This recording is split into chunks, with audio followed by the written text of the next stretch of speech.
Yeah. Yeah, yeah, yeah. Ride. Yeah. Welcome to another episode of Coffees, Conversations, and Keeping It Real. I'm Keeping It cracking Real. these ladies up already from jump. I'm your host, Philip Marcel, here with my co-host. Trina George. Yes, and today we have our good friend Felicia Lee, Hi. creative writer and editor. Yes, so that's on you and that's on us. Oh, okay. You get your own camera, Felicia. Oh Yeah, boy, you're I feel special. honored. Yes, good stuff. I've known you for a number of years. Yeah. You know, and We even have the I same know. birthday. You remember that? we sure do. You we guys sure have the Well, same several years birthday? apart, of course. Yes, Yeah. yes. Really? Yeah. I We didn't know did. that. Yep. Hey, I learned Well, something new tonight. That's right. And I want to start off by saying that because I know for what she does, people will say What? like have a confused look on their face, Yes. as they usually do. What Yeah. in the world is a They're writer gonna like? say WTF. Pretty much. Yes. Pretty much. Yes. Like, what do you mean you're a writer? Right. An editor. What does Right. that mean? It's What like does that they never mean? heard of a Right. writer or editor. Right. It's like- Right. You know, it's odd. Like most people think that okay, I learned how to write around first grade, and I kept doing it through high school, and then I took freshman English, and then I read the Cliff Notes after that, and that's the end of it. And everyone thinks, well, I know how to write. Why do I need someone to write stuff for me? And generally, the answer is, do you like writing? No. Right on. Yeah. Right on. What kind of grades do you Literally. get in your college writing classes? No comment. Mm-hmm. You know, do you like the way your stuff sounds when it comes out? You know, and Not really. people have better things to do. If you're running a business or something, you have much better things to do than stuff that you're not good at. I outsource all of my taxes and stuff because I'm terrible at it. Mm-hmm. And I do writing for other people because that's what I'm good at. And it's really a passion of mine, is helping people be their best selves Right. and make people sound like themselves, only better. And like, where did your journey in writing start for you? Well, started when I was really small. I grew up in Los Angeles. I loved to write stories from the time I was a little kid. And I noticed very early on that when I wrote stories, people paid attention, which was weird because people didn't normally pay attention to me. I grew up in a large family, so, whenever relatives and stuff saw us, they just knew I was one of Fred and Margaret's girls. And the first thing would be like, which one are you? I was pretty indistinguishable, except when I wrote. How many were you? How many of them were? There were only, four of us, Four, which isn't that many in the general scheme of things, but yeah. Anyhow, That's a bunch of kids. yeah. That's a lot of kids. Yeah, it seems like a lot when you're there. Yeah. Yeah, but anyhow, where was I going with this? In around second grade or so, we'd write stories and give you a theme to write about. And I remember in particular, it was in second grade, and we were asked to write a story about the Easter Bunny, and I ended up writing a dialogue about the Easter Bunny discussing his lunch options with his mother, and it was, pretty dumb little kid stuff. Yeah. But my teacher was impressed because it was, a little bit different from Easter Bunny picks up his basket and goes around and picks up eggs. And Yeah. I was thinking outside the box a little. Wow. And that's second grade? Yeah. That's pretty cool. In about 7th or 8th grade, I did debate. I was very lucky to have gone to a very small experimental school where they really pushed us to have weird thoughts very young, and to, Oh, yeah. So I had a very excellent teacher who encouraged us to write, who encouraged us to think, and that was just kind of a passion, and that took me through high school, Yeah. where I ran into my nemesis, Sister Marion, who taught AP English. Sister Marion. Sister Marion, it was a Catholic high school. Catholic high school. Yes, and this, in LA. Yes, and Sister Marion had a PhD. She did her dissertation at University of Southern California in Dickens. Incredibly brilliant, would not suffer fools gladly, and she made it very clear to me that she thought I was a fool, which is the first time anyone had ever told me that in an English class. Really? And she pushed me so hard. I mean, she would throw stuff back in my face and rewrite it. And to her credit, she was very patient. I think everybody got like C's from her.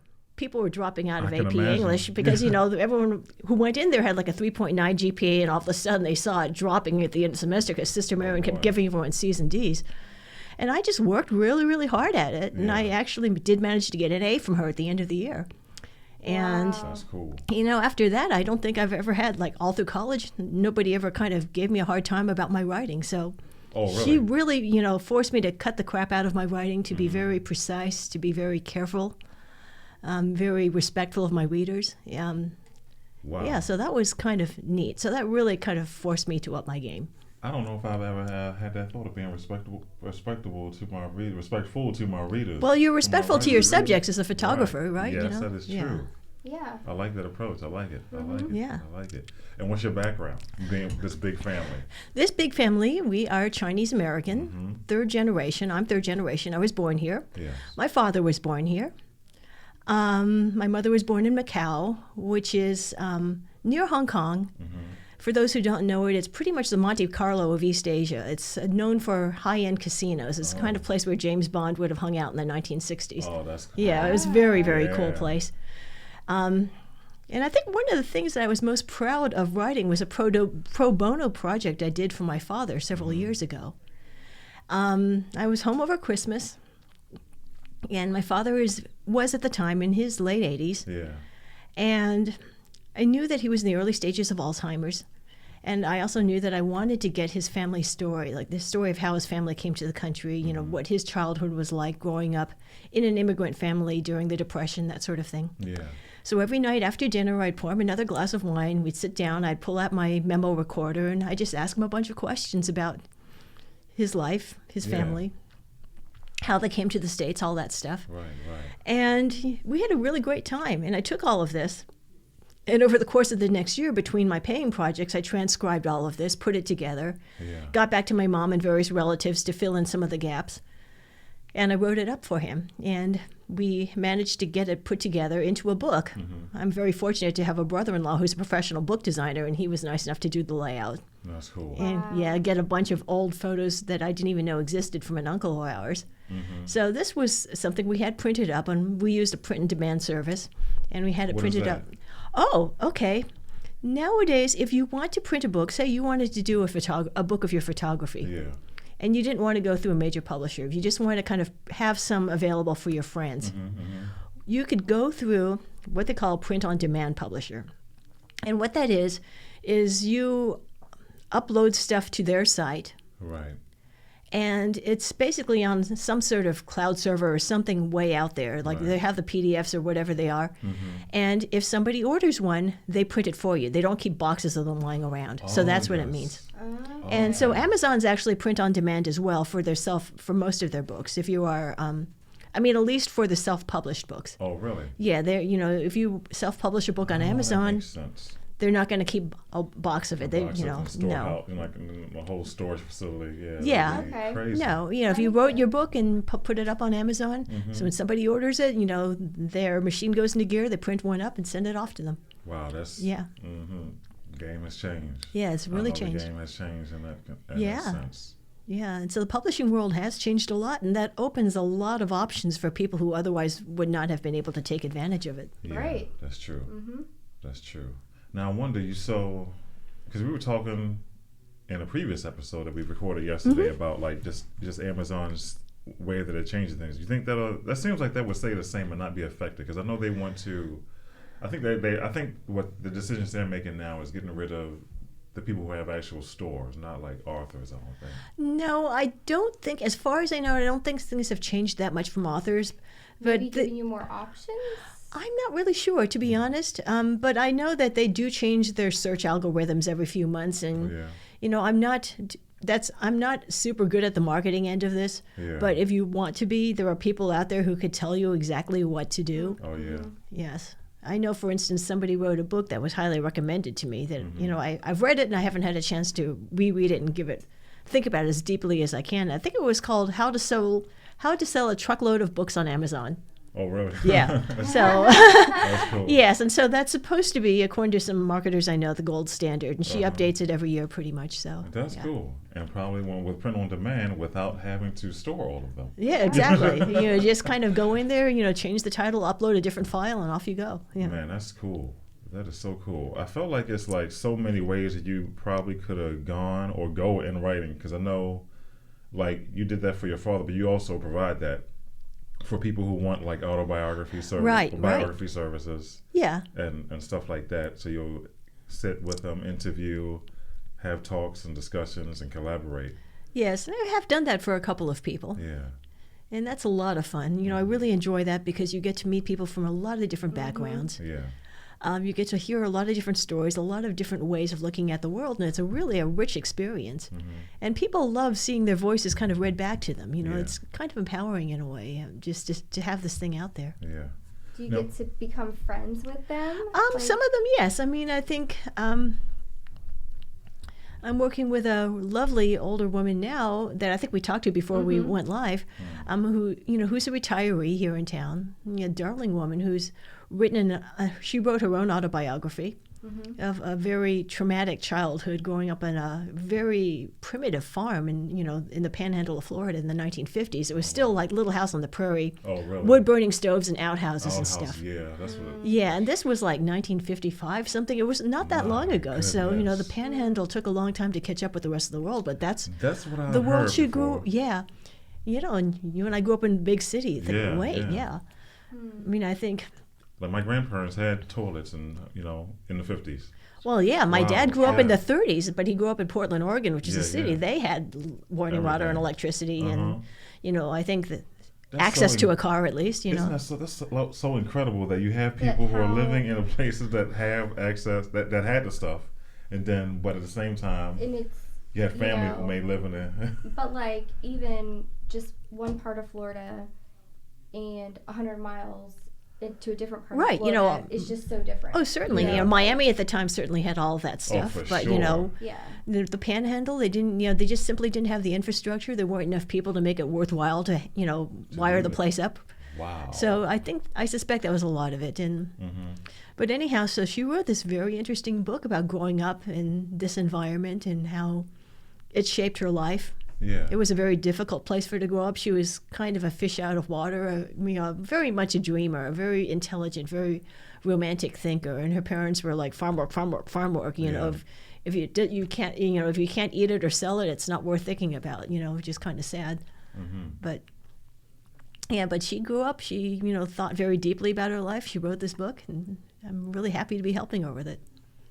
So so she wrote it, and you're doing the editing? Yes, I part did a now? lot of Okay. the editing on it. There are a lot of places where if you write your own story, one risk you have, if you know your own material too well, it's easy to forget what other people don't know. Oh. Like for instance, she talks about grinding cane to make cane syrup. Right. Oh, And yeah, but That is they some were good stuff. yeah, It they is. did the old school thing where they had like a mule running around in a circle, kind of powering the drive stone. Yeah. And I had to remind and I had to say, believe it or not, there are people in the world who have no idea what that looks like. You're going to have to paint a picture of it for us. First, you're going to have to explain it to me. I think I saw that at Dudley Farms or something once, but I Right, don't understand it yes. terribly well. Yeah. Yes. So yeah, So you can kind of help them explain things better. I just basically be the second pair of eyes that said, "Oh, you never quite explained this and this and this," or explain if there's like a gap in continuity in their story. Because sometimes people's memories get a little bit confused. I mean, it's not necessarily because you're old; it's just because you've had a lot going on. Right. And so you might say, "Oh yeah, we got this gift here," and then you'd say, "Oh, but wait, you already talked about using it 2 chapters before, so you're going to have to reorganize this." So. Yeah, stuff like that. You just find inconsistencies, make sure they get out, Yeah. make sure it flows, make sure it reads sort of, professionally as you can, while it's still making it sound like her. And so that, that's part of the service I provide is just helping people. And the other thing I did was help navigate her through this whole process of getting her book onto Amazon. Oh yes, of course. And you 'Cause think this of is new technology. It And is how new. old is she? Oh, yeah. Like, 71. She's Yeah, not yeah. that old, but She's not that still. old, but but- she, at the same time, if you're not used to doing it. Yeah, not used to doing Yeah. that. For sure. Yeah, I mean, you could certainly, I think Amazon over the years has gotten much, much better at making their self-publishing things more user-friendly. Right. Yeah. I mean, every time I use it, I open up, they've added this, this, and this, and it's actually kind of nice. Wow, that's cool. Yeah. Do people, when they come and contact you, are they like, even in networking, meeting people, getting referrals, are they shocked that you, it's like, hold on, you can make a living doing writing? Do you get that? Some people, yes. I remember at one point when I first started doing this, and I had no idea how to market myself. And, just to give a little background, before I started my writing business here in Gainesville, I was on the faculty of the University of Florida teaching linguistics, which I'd been doing for the previous 10, maybe 15 years or so. And of course, if you're in academia, you have a very different way of looking for work. It's a very different way of approaching other people professionally. Yeah. The networking part of it, the network tends to find you. You don't have to work that hard at it. Oh, when you're in that circle. Yeah. Circle. I mean, there's the entire circle. For instance, the field that I was working in, Yeah. there weren't that many people working on the Zapotec languages, and I knew them all. So, yeah. And so. And what is Zapotec languages? Oh, there are these cool languages spoken in Mexico. I taught college linguistics, Yeah. and I did some research documenting one of these languages spoken in Mexico. Oh, wow. And they're a bunch of closely related languages, and all the people who work on these closely related languages kind of hobnob with each other. Huh. So, yeah. So And what type of jobs would spring off of that? What? Teaching college linguistics, that's pretty much it. You could teach. Yeah. I do know some guys who work on Native American languages who actually work for the tribe doing language preservation and Really? revitalization. That's cool. Yeah, I did have some friends who were actually, who have jobs creating language revitalization programs for, I forgot which language family in Southern California, but anyhow, the tribe pays their salaries with casino money, so that's works well. Wow. Yeah. So there's some interesting work being done. Yes. Felicia has a few casino I wonder. like stories. Felicia, you wrote Yeah. a book. If I have time, I'll have to write books about all of this. Yes. Oh my goodness, that's so crazy. So what are the different jobs that you have had as a creative writer and editor? Like, because I'm pretty sure being independent and freelance, you kind of your background seems like it would lend to versatility a little bit. It does. But I don't think I kind of got off track, and I don't think I totally answered your last question Right. of like how do people react when I tell them what I do for a living? That's true. Yeah. Yeah, I remember going to some chamber meeting, and I went out, it's a bunch of people, and they said, "So, what do you do?" And I said, "I do writing and editing." Mm-hmm. And they said, "Why would I need that? I've got a spell checker." And they just laughed and walked off. And my jaw dropped. I thought, I had no good answer for them. I mean, I have a good answer Right. now, but back then, I was yeah. just like, I said, well, a spell checker can't stop you from plagiarizing someone. It can't stop you from saying something that could be potentially embarrassing to whoever your audience is, or potentially off-putting if you're trying to market yourself. Spell checkers can't tell you if you're talking over the head of your intended reader. Yeah. Spell checkers are limited on grammar. Yeah, even, yeah, right? they can Like, they could fix some grammar, but not all. And Right. above all, spell checkers can't make you interesting. Yeah, so Goodness gracious. or because- pleasant to listen to. So and that's where I could come in. Is it could help your personality come out a little bit more. Yeah. Help you realize help you come up with a way of communicating effectively with your clients. Because a lot of the stuff I do. Moving on to your next question, what kinds of stuff do I do? Yeah. Some of it is marketing writing, things like web copy. And that would include things like white papers, text for infographics. Yeah. I do press releases once in a while. Yeah. Little things like success stories for businesses. Oh yes. And Yes. And so those things, are all very specific, You not only have to talk about that specific success story, that specific product, but you have to know who's going to be reading it. Who does my client want to be reading this? Right. What kind of people do they hope to attract? What kind of vibe do they want to get, and what they want their clients to think of them? Yeah. And as I tell some of them, not everyone's going to like your voice or the voice that I come up with for you. It's not going to be something that absolutely everyone on the planet is going to like, and that's okay. You don't want to please everyone. You need to please the right people, the people who are going to come back to you and love you again and again and again. You don't want a bunch of people just kind of looking at you going, meh. It's much better to have, say, 25% of them being crazy, mad, raving fans and other people who just don't get you. It's like Yeah. a taste in music or something. And haven't you done some technical writing as well? Yes, I started out, my first professional writing job was actually on the Space Shuttle program. And it was with Rockwell International shortly after I finished college. And I was with the Space Shuttle program, and that was really a good place to be.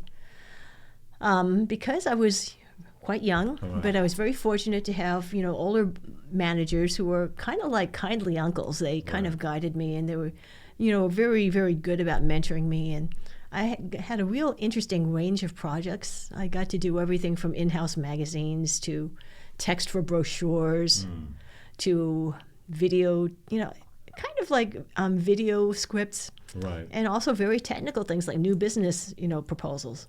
So, For the shuttle program? not for the shuttle Or- program, for other related programs, for aerospace programs in general. Like Mm-hmm. Rockwell was always trying to drum up more business, and the space shuttle was just one of their projects. Mm. And so we had a lot of things with the Defense Department, a lot of things with NASA. So NASA, Defense Department says, hey, we need another airplane, or we need something that does X, Y, and Z. Yeah. A bunch of all the different vendors would write their proposals and say, here's why we're the best ones. And so when Rockwell was writing theirs, I was part of the team that would help them with that. Oh.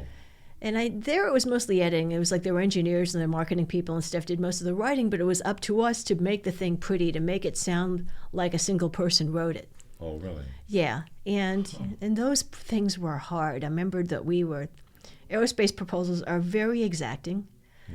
NASA and the Air Force are, Defense Department in general are the pickiest clients in the world. They'll tell you everything from the font you're going to use, the size of the font you're going to use, the margins you need, the colors, how big the photos could be, what font they want the captions on the photos to be, everything. And so we had to do all of this. And plus they also had a million requirements for here's everything you have to tell us in the management volume. Here's everything you need to tell us in the finance volume, everything you need to tell us in the technology volume, all of that. And so it was up to the engineers and the experts and the managers to come up with all the material. It was up to us to put everything together in a way that made some sort of sense. And where were you at when were you living at doing that? In Los Angeles, That actually. was in LA? Yeah, Okay. yeah, in Los Angeles area. That's incredible. Yeah. And how did you get on to that? Interestingly enough, I got that job through a kind of a search board at my college. Yeah, so when I'd already been out for a couple of years. After I graduated from college, I went to France and worked as a nanny and a babysitter for a couple of years, which was fun. In France? Yeah. It was crazy. I'm telling you, I really want There's to a woman- I read know, her right? book Yes. when she writes it. Yeah, the French adventure was lovely, but that's a whole nother story. Anyhow, Oh my God. yeah, basically 2 years of like living on wine, cheese, and coffee. It was amazing. Yeah, I think people are going to want to. Yeah, yeah, just looking around every night, seeing how many free concerts we could find. But we could always find some. And we knew a lot of musicians. Yeah. But but then I came back and I got, and then I decided I needed a job. Went back to my college bulletin board, and they had some sort of, at that time, a very early electronic bulletin board.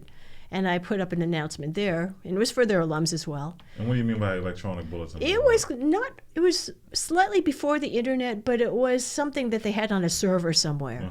And companies, large businesses could subscribe to this and put job announcements on it. Interesting. Yeah, yeah. So it was very, very early, and so I got the job through that. It's like the Craigslist. Yeah, it's kind of like a Oh, very, very before- early before- Craigslist, before. specifically for, Uh-huh.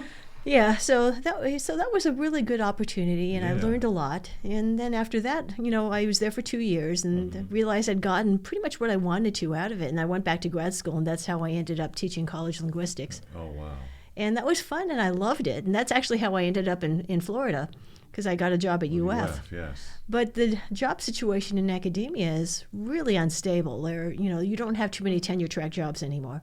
Man, you would think that would, I guess back in the day that was like a standard. You get there and that's what you do, and you retire from it, and it's all good. Not anymore. Now they have crazy. like this place here, Santa Fe. It's like all pretty much most of the faculty are temporary. That's right. Yeah, paid by the class. That's right. Because Wow. that way they save money, or so they think. And so I was lucky that I would always have jobs that were better than being paid by the course. I'd get paid. They'd give me a job where I'd have like 2 or 3 years with full benefits, and then after that I was out. So I was hopping around for quite a bit, and I'd lived in about like a whole mess of different places. Really? Yeah. As far as in town? No. Let's see. In terms of teaching, after I finished my doctorate at UCLA, I lived in Fresno, which was in Central California, a farm town. I taught at Fresno State. Then I taught at the University of British Columbia in Vancouver, British Columbia, Yep. Canada. Beautiful So place. you went up northwest. Yeah. Came back down, taught at my alma mater, UCLA. Then I went to USC. Then I went to UCLA again. Then I came to UF. And then I thought, I'm rather tired of this. Isn't that She's incredible? like, I'm tired now. Yeah, I'm tired of I'm living. gonna plant some roots. Yeah. Exactly, that's it. Like I got tired of sleeping on an air mattress that was usually several hundred miles away from where my husband was. Yeah. Because he was, his job, he's in video game design. That's He, right. he had to stay where He's the in companies California. were, which were in Right. Southern California. Right. So, Oh my gosh, that's Yeah. incredible.